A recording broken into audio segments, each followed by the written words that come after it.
Hello，Francina，我想問下咧，2026年咧，即係今年咧，即係個樓市繼續都係咁低迷啦。咁政府有啲乜嘢或者first time home buyer 有啲乜嘢嘅優惠可以攞下嘅咧？買樓嘅時候。OK，咁咧上年開始咧，其實政府已經喺度促進緊呢個樓市㗎啦，因為實在太差，因為大部分特別 BC 省啦，我哋嘅經濟來源咧，其實地產係佔咗好大一部分㗎。咁從2025年開始咧，如果你喺2025年之後買入嘅樓花或者係自建嘅屋嘅話咧，你嘅 GST 咧係可以慳咗㗎。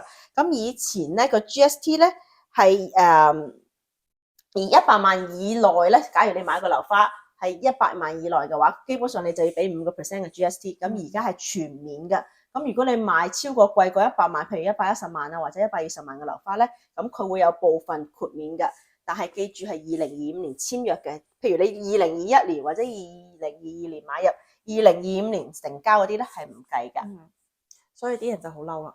咁都冇辦法㗎，超嬲，同埋又買得貴啦，之後又冇 discount 啦，之後而家話要揾到個100萬嘅樓花，即係如果之前兩房都好多啦，而家兩房可能全部都係100萬以下啦，已經。係啊係啊，咁仲有一個咧就係針對嗰個 PTT 啦，咁 PTT 大家都要無論係買新屋同舊屋都係要俾嘅，就叫做 Property Transfer Tax 嘅。咁以前嘅 PPT 咧就係最早時候咧就係475000以下咧都係唔使俾嘅。如果你係自住下首次置業自住1年係唔需要俾嘅，但係咧47萬而家買唔到乜嘢啦。而家呢兩年可能好翻啲，但係之前好瘋狂嗰10年，其實你基本上要去到 Lenny 啊、Chilliwack 先可以買到相對好少少嘅物業。咁而家咧係去到83萬5以下咧。你只要係首次置業啦，而且係頭1年要自己自住啦，咁你可以慳翻個 property transfer tax 嘅。property transfer tax 係幾多咧？就係頭嗰20萬就係1% 啦，剩翻嘅 2%。咁如果你一個80萬嘅話，你都慳翻萬幾蚊啦。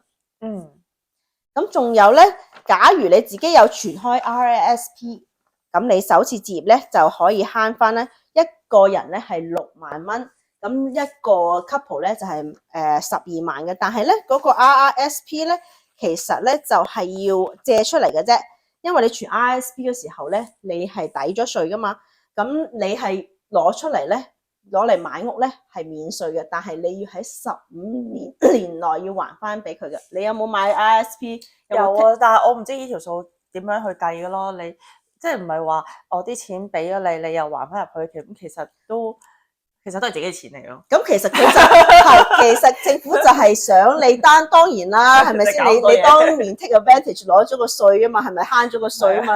咁嗰個咧就係要你會計師幫你慢慢詳細計嘅，具體就係諮詢你嘅會計師啦。咁仲有一個係 First Home Saving Account，係呢幾年先開始嘅啫。咁就係都係第一個條件係你買第一間屋先計嘅。如果你話我已經第二間屋，你就唔可以用呢個 account 噶啦。每年最多存8000蚊。咁一世人最多係4萬蚊嘅啫，咁你存錢嗰時係可以抵稅嘅，咁你攞翻出嚟買屋置業嘅時候係可以免稅㗎。咁同樣呢啲關於稅務嘅時候咧，你最好都係諮詢下你嘅 accounting 啦，因為佢報稅佢會睇翻你邊啲你當年抵咗幾多稅，咁佢會幫你計得清楚啲咯。OK，咁唔該晒你，我哋下次再傾。我哋下次再分享房屋嘅資訊啦，拜拜。